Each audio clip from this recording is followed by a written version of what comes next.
जय गुरु जी, शुक्राना गुरु जी। जय गुरु जी संगत जी। आइए संगत जी, आज हम जानेंगे सृष्टि के स्वामी गुरु जी महाराज कैसे अपनी संगत को ब्लेस करते हैं। जय गुरु जी, शुक्राना गुरु जी। आगे बढ़ने से पहले आप अपने चैनल गुरु जी सत्संग वर्ल्ड को सब्सक्राइब कर लीजिए ताकि आपको ऐसे वीडियोस, ऐसे गुरु जी के प्यारे प्यारे चमत्कार, प्यारे प्यारे सत्संग रोज़ रोज़ सुनने को मिले और आपको गुरु जी की ब्लेसिंग्स मिले। संगत जी, इन सत्संग को, इन वीडियोस को आप अपने दोस्तों के साथ, अपने गुरु परिवार के साथ शेयर कीजिए ताकि वो भी हमारे गुरु जी महाराज की ब्लेसिंग्स को पा सके, उनके चरण कमलों से जुड़ सके। जय गुरु जी। और हाँ संगत जी, आप में से कोई भी संगत अपना सत्संग हमारे साथ शेयर करना चाहते हो, गुरु जी का शुक्राना अदा करना चाहते हो, अपने दोस्तों के साथ शेयर करना चाहते हो, तो नीचे दिए गए ईमेल आईडी या फिर व्हाट्सएप नंबर पर आप हमें मैसेज कर सकते हैं। आपके सत्संग भी बहुत जल्द ही शेयर किए जाएंगे। जय गुरु जी, शुक्राना गुरु जी। आज का सबसे पहला सत्संग है सुरभि सिद्धानी का। ओम नमः शिवाय, शिवजी सदा सहाय। ओम नमः शिवाय, गुरुजी सदा सहाय। मेरी शादी अगस्त 2005 में हुई थी, पर अभी तक हम अपना परिवार शुरू नहीं कर पाए थे। डॉक्टर्स की सलाह पर मैंने बहुत सारे एनालिसिस करवाए, एग्जामिनेशंस करवाए, कुछ सरल और कुछ जटिल और कुछ बहुत ही दर्दनाक। मेरे सभी रिजल्ट्स ठीक आए। परिवार शुरू करने के लिए हम पर रिश्तेदारों और मित्रों का दबाव बढ़ता जा रहा था और फिर ये हकीकत भी थी कि हमारी उम्र भी बढ़ती जा रही थी। मेरी जीविका से संबंधित मुझे विदेश से कई बहुत अच्छे अवसर मिले जिन्हें मैंने मना कर दिया ताकि मैं अपना ध्यान पूरी तरह से अपने परिवार पर केंद्रित कर सकूं। हमारी शादी में भी तनाव हो रहा था। अगस्त 2007 में मैंने अपनी एक फ्रेंड जो बौद्ध धर्म को मानती है उसको मुझे बौद्ध धर्म से अवगत कराने को कहा। मैं पूरे मन से बौद्ध धर्म से जुड़ गई, उनके अधिवेशनों में भाग लेती, किताबें पढ़ती और चैटिंग करती, इस एकमात्र उद्देश्य के साथ कि मुझे संतान प्राप्त हो। हमारे परिवारों ने हमें आम उपचारों के सुझाव दिए, पवित्र जल में डुबकी लगाना, दान करना इत्यादि। हम डॉक्टर्स के पास जाने के साथ साथ ये सब भी करते रहे और डॉक्टर्स के पास भी जाते रहे और एनालिसिस और डॉक्टर्स की फ़ीस पर बहुत पैसा हमने बर्बाद किया। बहुत सारे टेस्ट करवाए, बहुत सारे डॉक्टर्स को दिखाया। अंत में वो दिन आया जब अचानक ही ऐसा मुझे उस टाइम लगा। मेरे मामा जी ने सुझाव दिया कि मुझे बड़े मंदिर जाकर गुरु जी का आशीर्वाद लेना चाहिए। मैंने अपने पति सौरभ, जो नास्तिक थे, उनको अपने साथ चलने के लिए मनाया। मई 2008 की ख़त्म होने में आसपास गुरु जी का बुलावा आया। हम बड़े मंदिर गए और वो एक बहुत ही खूबसूरत एक्सपीरियंस था। जब मैं और मेरी बहन चाय प्रसाद ग्रहण कर रहे थे, मामा जी ने मुझे बताया कि एक महिला भक्त गुरु जी की तस्वीरें बांट रही थी और मुझे जाकर एक लेनी चाहिए।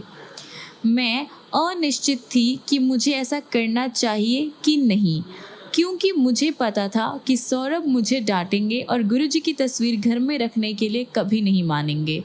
जब मैं उन भक्त के पास पहुंची तो सारी तस्वीरें तब तक बन चुकी थी।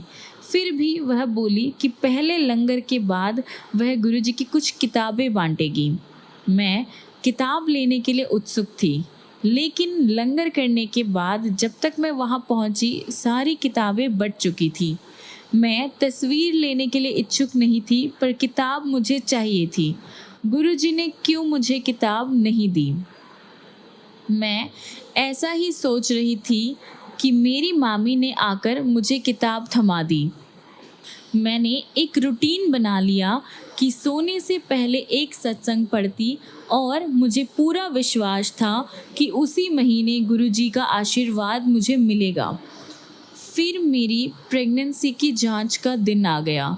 मुझे यकीन था कि गुरुजी चाहते थे कि मेरी जो जांच है, मेरा जो ट्रीटमेंट है, बृहस्पतिवार के दिन हो यानी थर्सडे के दिन हो।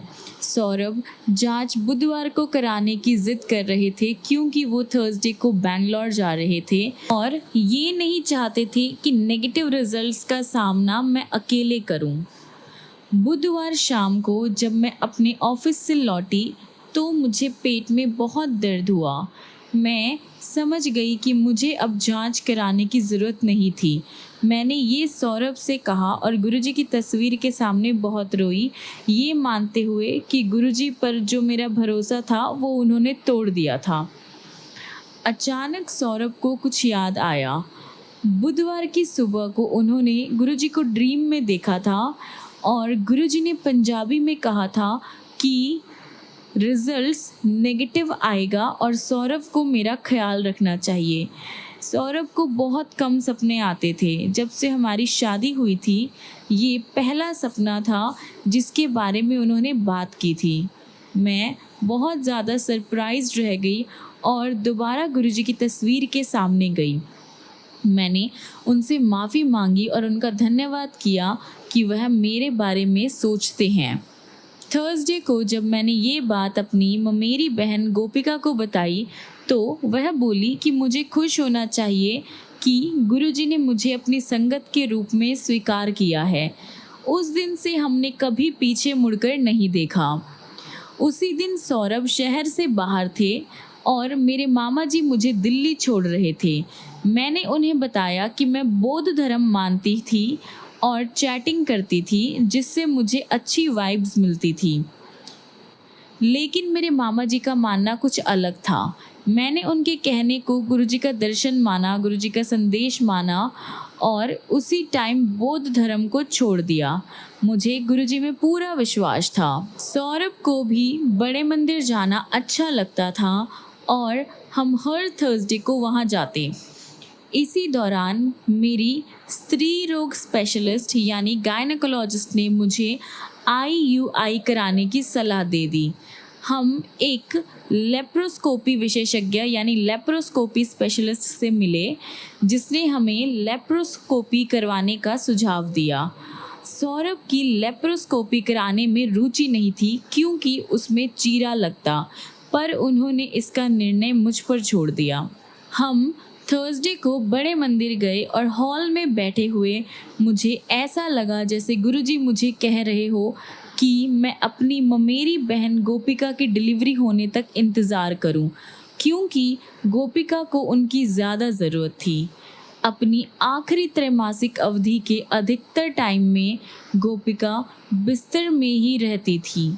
उसकी नियत तारीख नवंबर के आखिर में थी, पर मैं हमेशा अपनी मामी को कहती कि उसकी डिलीवरी अक्टूबर के आखिरी में हो जाएगी और गुरुजी के आशीर्वाद से उसे 1 नवंबर को बेटा हुआ। मैंने सौरभ को दिसंबर तक इंतज़ार करने को कहा। वैसे तो मुझे मंदिर में जो महसूस हुआ था वो मैंने नहीं बताया। मैं हमेशा सोचती थी जब गुरुजी फिजिकल रूप में विद्यमान थे, प्रेजेंट थे, तब मैं उनके पास क्यों नहीं आई। जब औरों को गुरुजी की खुशबू आती है तो मुझे क्यों नहीं आती है। गुरुजी मेरे सपनों में आकर मुझसे बात क्यों नहीं करते हैं। लेकिन मुझे महसूस होता जैसे गुरुजी नहीं चाहते थे कि मैं इन सवालों के बारे में सोचूं या इन चीज़ों के बारे में शिकायत करूं। अक्टूबर के आखिर में मुझे फिर से प्रेगनेंसी की जांच करवानी थी। हम गुरुजी के पास थर्सडे को गए। गुरबानी सुनते टाइम मेरी आंखें बंद हो गई और मैं जवाब पाने का प्रयास कर रही थी कि मैं जांच कब करवाऊं। विश्वास कीजिए, जांच कराने और नेगेटिव रिजल्ट्स पाने के ख्याल से हम बहुत डरे हुए थे। मुझे नहीं पता कि उस दिन क्या हुआ। मैं गुरबानी में पूरी तरह लीन थी और गुरुजी के आगे बैठे हुए मेरे आंसू बहते ही जा रहे थे। मुझे ऐसा लगा जैसे गुरुजी कह रहे हो कि घर वापस जाते टाइम मैं प्रेगनेंसी टेस्ट स्ट्रिप खरीदूं, पर जांच अगली सुबह ही करूं। और मुझे ऐसा भी लगा कि गुरुजी कह रहे थे कि अगर रिजल्ट्स पॉजिटिव आता है तो मुझे मंदिर अकेले नहीं आना चाहिए, बल्कि बच्चे के साथ ही आना चाहिए। परंतु सौरभ को मंदिर आते रहना चाहिए। जब मैंने आंखें खोली, मैं थोड़ा संकोच महसूस कर रही थी। मेरे वार्तालाप के बारे में बाकी सब क्या सोच रहे होंगे। मैंने गुरुजी के निर्देश अनुसार ही किया। सौरभ जिद करते रहे कि मैं रात को ही जांच करूं, पर मैं गुरुजी के निर्देश के खिलाफ नहीं जाना चाहती थी। मैं सुबह बहुत जल्दी 5 बजे ही उठ गई और मैंने जांच किया। मुझे गुरुजी में पूरा विश्वास था, पर परिणाम देखने के लिए मैंने गौरव को कहा। गौरव बोले कि परिणाम पॉजिटिव लग रहा था, पर हमें पूरी तरह यकीन नहीं हुआ, क्योंकि हम ये नहीं जानते थे कि टेस्ट स्ट्रिप पर पॉजिटिव परिणाम कैसा दिखता है। हमने गुरुजी का शुक्रिया अदा किया, पर एक दूसरों को बधाई नहीं दी। हम अभी भी बहुत बेचैन थे और पेशाब की जांच से पुष्टिकरण मिलने तक रुकना चाहते थे। हमने अगले दिन जांच करवाई और अनडाउटेडली हमें गुरुजी का आशीर्वाद प्राप्त हुआ। जय गुरुजी। मुझे अपने सारे सवालों के जवाब मिल गए थे और मैं समझ गई कि अलग अलग भक्तों के साथ संपर्क करने के गुरुजी के तरीके अलग अलग होते हैं। हमें बस उन तरीकों पर भरोसा रखना चाहिए। संगत जी, गुरुजी हमारी बातों को, हमारी दुखों को सुनते हैं, देखते हैं, पर वक्त आने पर ही सुलझाते हैं, क्योंकि उन्हें पता होता है हमारे लिए क्या सही है, क्या गलत है। आप बस गुरुजी पर भरोसा रखिए, विश्वास कीजिए और पूरी तरह से अपने आप को समर्पण कीजिए। संगत जी, अब मैं अपना सत्संग यहीं पर समाप्त करती हूँ और अपने गुरुजी का शुक्राना करती हूँ। जय गुरुजी, शुक्राना गुरुजी। आइए संगत जी, अब हम अगला सत्संग सुनेंगे अमिताभ शास्त्री का। मैं और मेरी पत्नी इंदु चित्तौड़गढ़ और उदयपुर के भ्रमण पर गए थे। गुड़गांव वापस आने के लिए मैं खुद गाड़ी चलाकर नेशनल हाईवे 8 पर आ रहा था। ये घटना 6 जनवरी 2008 की है। सुबह के लगभग 10 बजे होंगे। मैं एक ढालूदार स्थान पर ट्रक से आगे निकलने की कोशिश कर रहा था। अचानक एक और ट्रक तेजी के साथ सामने से आता हुआ दिखाई दिया। हम 90 से 100 किलोमीटर प्रति घंटे की रफ्तार से चल रहे थे और ट्रक सिर्फ 250 से 300 मीटर की दूरी पर 80 से 90 किलोमीटर प्रति घंटा स्पीड पे हमारी तरफ आ रहा था। हम सामने से आती हुई मौत को देख रहे थे। मैंने न तो मेरी गाड़ी की गति बढ़ा सकता था और न ही रोक सकता था, क्योंकि गाड़ी फिसल कर गिर सकती थी। मेरे दिमाग में कई विचार आ रहे थे। मैंने कभी भी नहीं सोचा था कि हमारा जीवन इतनी जल्दी ऐसे समाप्त होगा। गाड़ी सड़क के किनारे पर ध्वस्त पड़ी हुई, पुलिस दुर्घटना की औपचारिकताएं पूर्ण कर रहे, हमारे बच्चे और रिश्तेदार असामयिक मौत पर रो रहे। उस समय मैं अपने जीवन के बारे में परेशान नहीं था और मैं गुरुजी को याद कर रहा था। मैंने मानसिक रूप से गुरुजी से कहा कि मैं इस तरह से इंदु की मौत के लिए जिम्मेदार नहीं होना चाहता। उसी पल सामने से आ रहा ट्रक अपनी बाईं ओर झटके से मुड़ा और सड़क के किनारे पर ही एक रेतीली सतह पर जाकर रुक गया। अचानक एक विराम सा आ गया और हम सुरक्षित रूप से उसी गति से पार हो गए, उसी स्पीड से पार हो गए। इंदु डर से कांप रही थी। हमने गुरुजी का ठीक टाइम पर हस्तक्षेप करने के लिए तहे दिल व आत्म से धन्यवाद किया। अगर उन्होंने ये नहीं किया होता तो हम आज अपनी कहानी बताने के लिए जीवित नहीं होते। 1985 के बाद कई अवसरों पर मैंने गुरुजी के बारे में सुना था, लेकिन उनका आशीर्वाद प्राप्त करने का अवसर हमें कर्नल DS चैटर्जी के माध्यम से जुलाई 2004 में आया। उस समय तक मैंने 1997 से सेना से समय से पहले रिटायरमेंट ले ली थी। मैंने अपना पिछला काम भी छोड़ दिया था। क्योंकि मुझे हैदराबाद से बाहर काम करने के लिए मजबूर किया जा रहा था और उनकी शर्तों पर काम करना मेरे लिए कंफर्टेबल नहीं था। उस दिन मेरी कर्नल चैटर्जी के साथ एक लंबी बातचीत हुई और उन्होंने मुझसे गुरुजी की संगत में आकर आशीर्वाद लेने के लिए पूछा। मायूस रूप से किंतु जिज्ञासा और उत्सुकतावश बिना किसी उम्मीद के मैंने एक बार जाकर देखने का सोचा। हमारी पहली यात्रा किसी भी स्पष्ट परिणाम के बिना थी, लेकिन गुड़गांव में हमारे घर पर गुरुजी की खुशबू आने लगी और कई मौक़ों पर बाद में भी हमने ये फील किया। मेरी तीसरी यात्रा पर मुझे गुरुजी के पास बैठने का मौका मिला। लंगर के बाद उन्होंने मेरा नाम और मैंने किस कोर में काम किया था पूछा। मेरे बताने के बाद उन्होंने कहा कि सिग्नल कोर के अधिकारी कभी बेकार नहीं बैठते, कभी वेले नहीं रहते। मैंने इस बात को आशीर्वाद के रूप में लिया। संगत में मेरी पहली कुछ यात्राओं में से एक के दौरान मैं योगासन की स्थिति में बैठा हुआ था और कुंडलिनी के जागरण के बारे में सोच रहा था। कुंडलिनी यानी एक पॉजिटिव वाइब, एक आध्यात्मिक ऊर्जा जिसका आधार रीढ़ के आरंभ में होता है।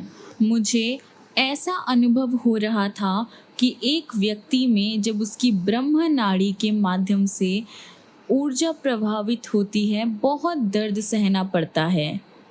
और ये भी कि इस तरह के योग प्रयासों में उन लोगों को अक्सर अति संवेदनशील अनुभव भी होते हैं। अचानक मैंने महसूस किया कि मेरे सर से पांव तक अमृत में स्नान कर रहा हूँ। वास्तव में वह परमानंद की अवस्था बहुत सुंदर थी, जिसे शब्दों में बयां नहीं किया जा सकता। वह वास्तव में समाधि में एक एक्सपीरियंस था या सच्चित आनंद की भावना जिसका कि शास्त्रों में वर्णन है।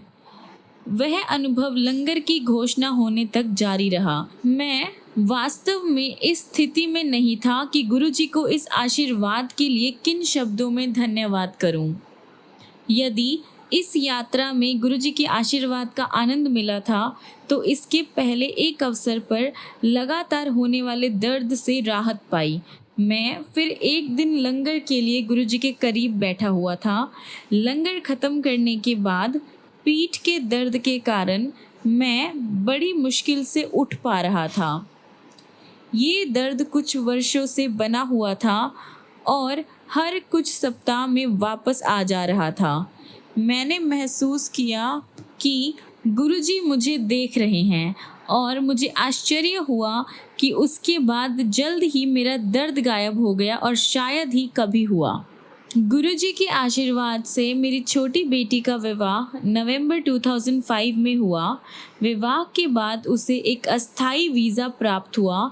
हालांकि वह स्थायी वीज़ा चाहती थी जिससे वह अमेरिका में काम करने में सक्षम हो।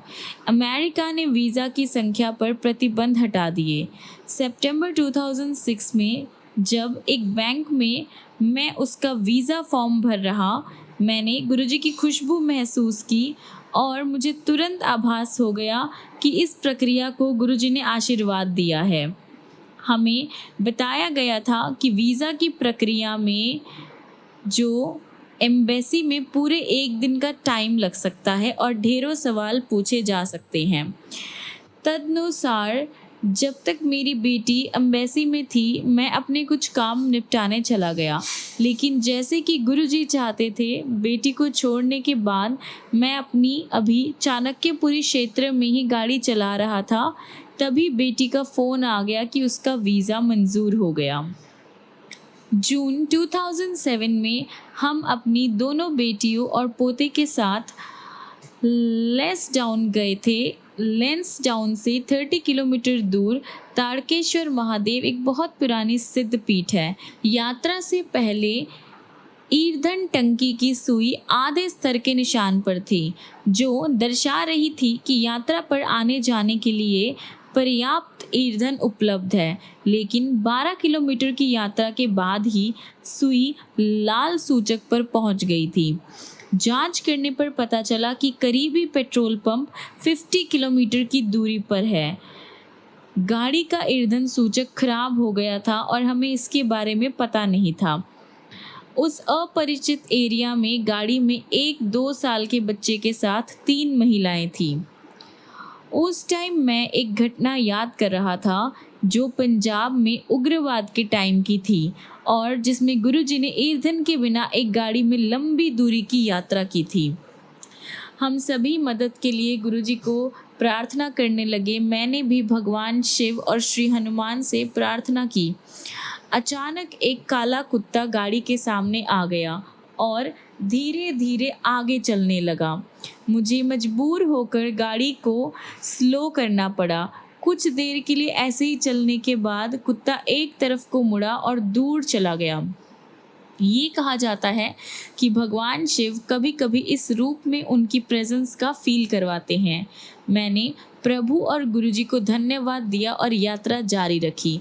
वैसे तो मुझे विश्वास था कि अब चिंता की कोई आवश्यकता नहीं है।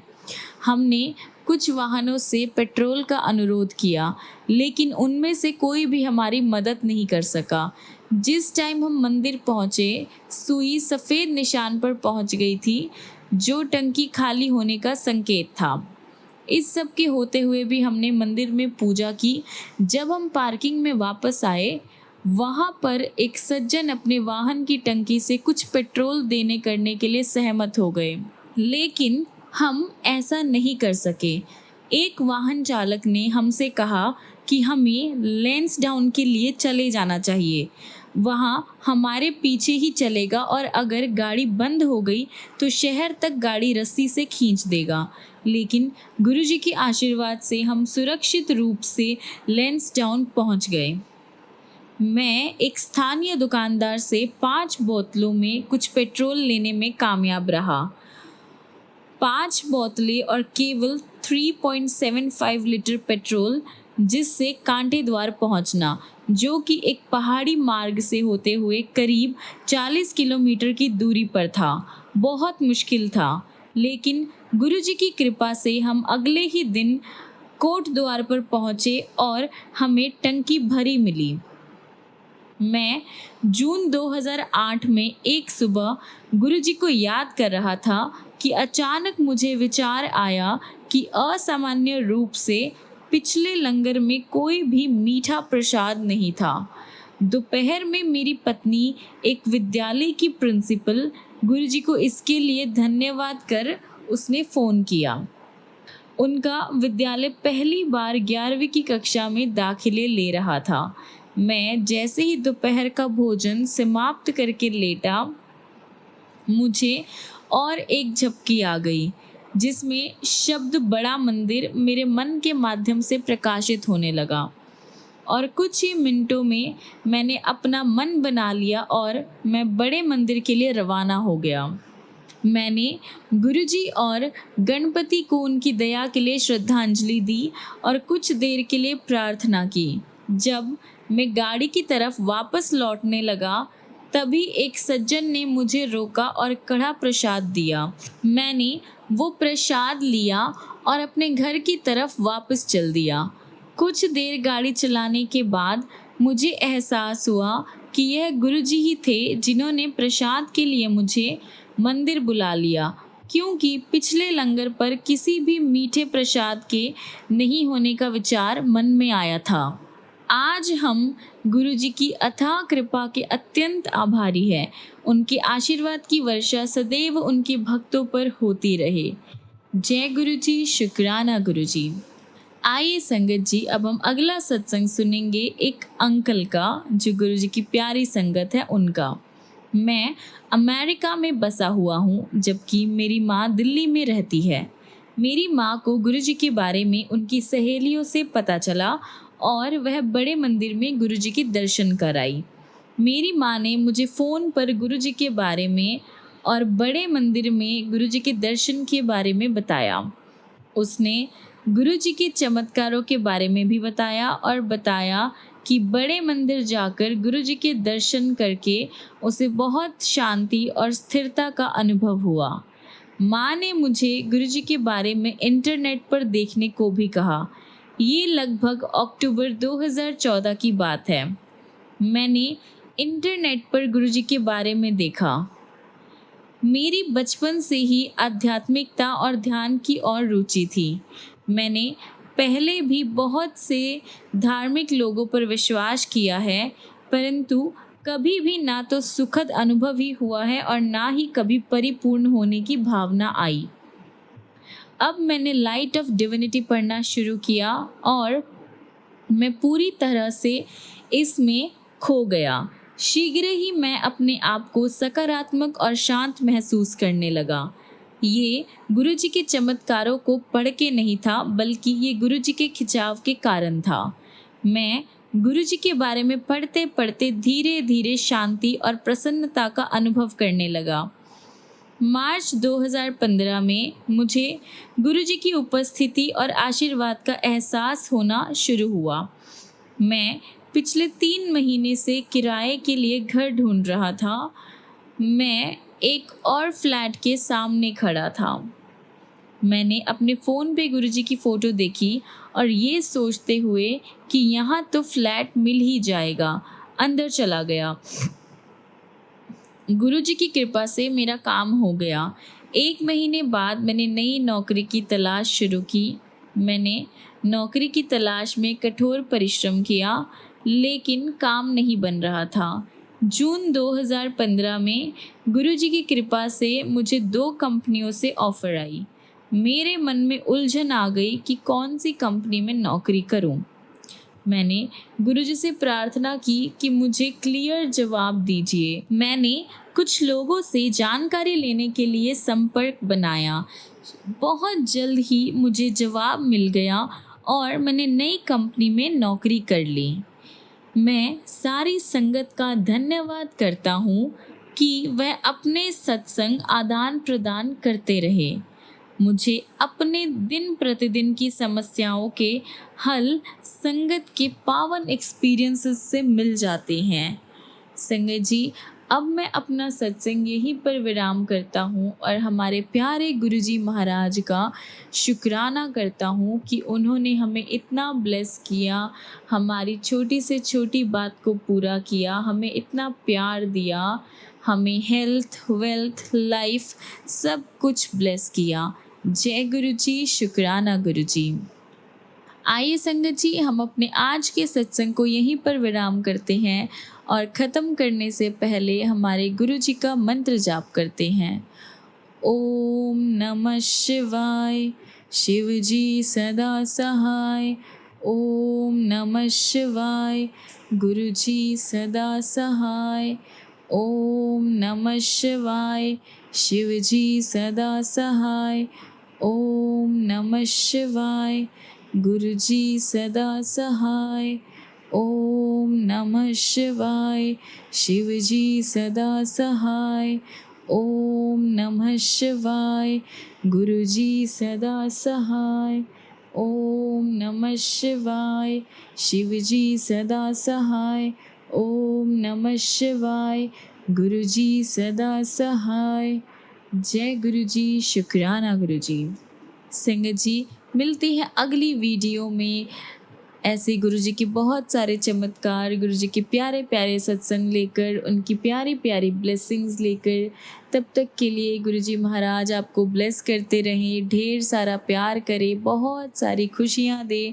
और संगत जी, याद रखिएगा, आप भी गुरुजी को दिल से याद कीजिए, उनसे मांगिए नहीं, उनको मान के देखिए और अपने आप को पूरी तरह से गुरुजी को समर्पण कर दीजिए, सरेंडर कर दीजिए, कंप्लीट सरेंडर कीजिए। फिर देखिए हमारे गुरुजी महाराज कैसे अपनी संगत को ब्लेस करते हैं, कैसे उनकी लाइफ को ब्लेस करते हैं। संगत जी, गुरुजी की ब्लेसिंग्स अपार है, उनकी महिमा अपरंपार है। आप बस उनको दिल से याद कीजिए, फिर गुरुजी की ब्लेसिंग्स ही ब्लेसिंग्स है। जय गुरुजी, शुक्राना गुरुजी। जय गुरुजी संगत जी।